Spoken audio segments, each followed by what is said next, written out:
Қазақстан, Ресей, Беларусь арасындағы интеграциялық процесстер жөніндегі келіссөздер мәресіне жетіп, мамырдың соңында келісім құжатына қол қойылғанын білесіздер. 2015-тің 1 қаңтарынан бастап Еуразиялық экономикалық одақ жұмысына кіріседі. Бұл түрлі саланы қамтитын кешенді келісім пайдалы десті сарапшылар. Күмән келтіргендерді жоқ емес. Қалайда үш мемлекеттің интеграциялық процестердің жаңа белесіне шыққан анық. Негізі сауда-саттық, алыс-беріс пен барыс келістің кемі жоқ. Бұған дейінде кедендік одақ аясында біздің кәсіпкерлер Ресейге де, Беларусьқа да қолда барын кедергісіз сата алды.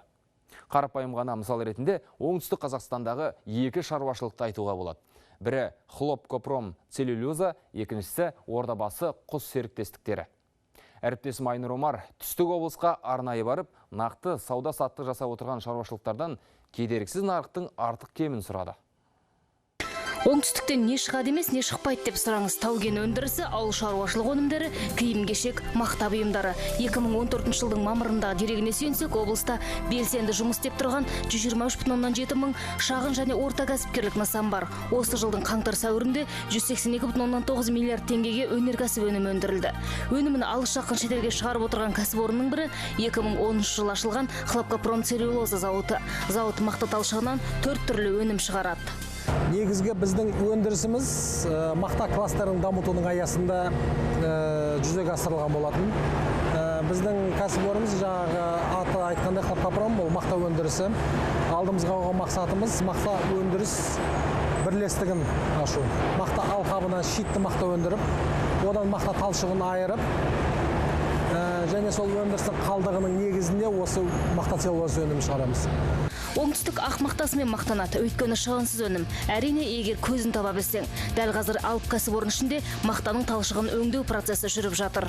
Типа ретінде қойып, үстіне мына аппаратпен артында тұрған менің бірінші қабаттарымен алып отырады, астында пышағы бар.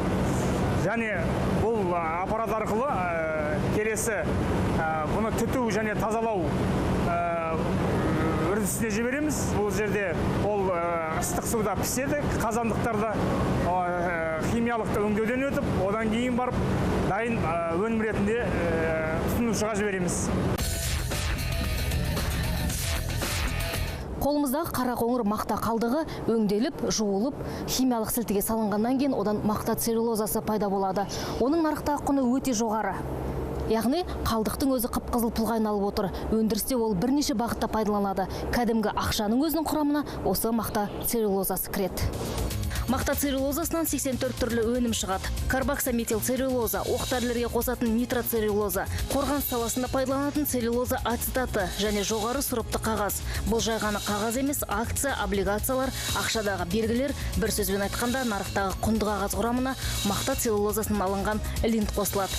Темекідегі сүзгі, балалардың жөргегі, медициналық хирургиялық мақталар, жеке гигиеналық, косметикалық мақталар да осы өнімнен жасалады.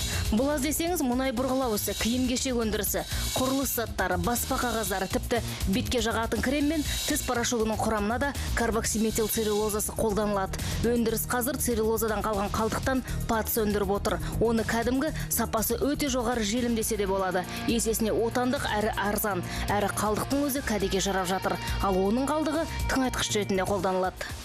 Өндіріс үздіксіз 24 сағат тоқтаусыз жұмыс істелінеді. Бұл химиялық өндіріс болғандықтан бұл жерде өзіміздің технологияға ендірген жаңалықтарымыз бар. Соның негізінде сапалы өнім шығарып отырмыз. Соның негізгі бір көрсеткіш есебінде біздің ресейлік әріптестеріміз осы біздің сапалы целлюлозаның арқасында соңғы 15-20 жылдың ішінде шығарылмаған өнімдерін шығарып, бүгінгі таңға Еуроодаққа экспортқа шығарып отыр. Өндіріс үшін Еуразия одағының беріп отырған пайдасы орасан. Кедендік баждың, салықтың жоқтығы өнімді тапсырыс берушіге дер кезінде әрі құнын шарықтатпай жеткізуге мүмкіндік береді. Әрі зауыт арнайы экономикалық аймақта орналасқандықтан үкімет тарапынан жасалып отырған жеңілдіктер де көп. Зауыт қазір еш кедергісіз жұмыс жасап жатыр. Шикізат жеткілікті, сұраныс бар, тек сапалы тауар шығарсаң болды. Оңтүстіктен шығатын мақта целлюлозасы Ресейден өзге Европа, Түркия, Финляндияға экспортталып жатыр. Қазақстанға деген инвесторлардың және және басқа да Қазақстанда өндірілген тауарларға шетелдік әріптестеріміздің көзқарасы өте жақсы, оңтайлы. Өйткені бізбен жұмыс істеу ыңғайлы. Және инвестициялық және де басқа да финанстық жағынан болсын, біздің ахуалымыздың жақсылығы, мемлекеттің, елдің тыныштығы, бұл жаққа бізге деген көзқарасы ерекше. Енді оған қосымша біздің қазір кедендік одақтағы кіріс мүмкіндіктер біздің бәсекелестік қабілеттігімізді одан бетер жоғарылатып отыр. Кеден одағына кеңінен таралып келе жатқан тағы бір тауар шығады оңтүстікте. 2011 жылы іске қосылған Ордабасы құс жауапкершілігі шектеулі серіктестігі қазір күрке тауық өсірумен айналысатын бірден-бір мекеме. Құсты семіртіп, сойып, өңдеумен айналысатын кәсіпорын қазір 55 түрлі өнім шығарып отыр. Фабрика жылына 5000 тоннаға жуық таза ет өнімін береді. Бұл жерде 400 адам жұмыс істейді. Болашақта тағы да 10 құсхана іске қосылады деп жоспарланған. Ол уақытта қосымша 100 адам және жұмыспен қамтылмақ. Дәмді ет сауда белгісі аз ғана уақытта бір емес бірнеше марапатқа ие болды. Елбасының қол қойылған марапаттау дипломы бірінші дәрежелі. 2012 жылы біз Қазақстанның азық-түлік номинация бойынша ең үздік тауары өндіруші номинациясының жеңімпазы атандық. Соңғы уақытта Қазақстанның етті қиырдан таситыны жиі сөз болады. Ал еліміздегі Ордабасы құс сияқты фабрикалар осы тәуелділікті азайтады. Әрі күрке тауық етінің пайдасы зор. Әсіресе сан еті темірге бай. Сонымен қатар ешқандай аллергия тудырмайтын бірден-бір ет осы күрке тауықтікі. Бір құстың өзі 20-25 келіге дейін тартады. Ел нарығында дәмді ет кеңінен саудалануда. Бұдан бөлек кеден одағы кәсіпорынның көкжиегін кеңейтіп, тауарларын шетел асыруға мүмкіндік беріп отыр. Бүгінгі күні ай сайын 120 мен 150 тоннаның арасында өнім кетіп жатыр. Осы Мәскеу қаласына, Новосібір облысы, Челябинск облыстарына.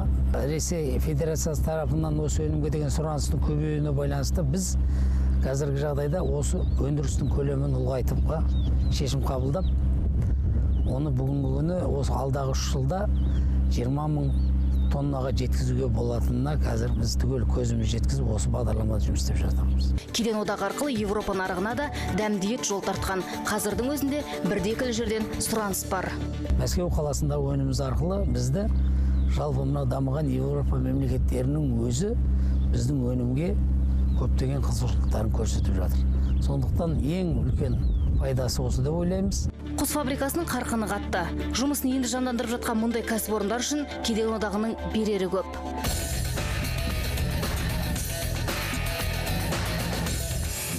Оңтүстік Қазақстан облысы Еуразиялық экономикалық одаққа кіру жолында бірқатар жобалар жүзеге асырды. Бір ғана индустрияландыру картасы шеңберінде 170 жоба қолға алынған. Өңірде бәсекеге қабілетті өнім шығаратын кәсіпорын саны артты. Олар ішкі нарықты толық қамтып отыр. Айнұр Омар, Апта КЗ.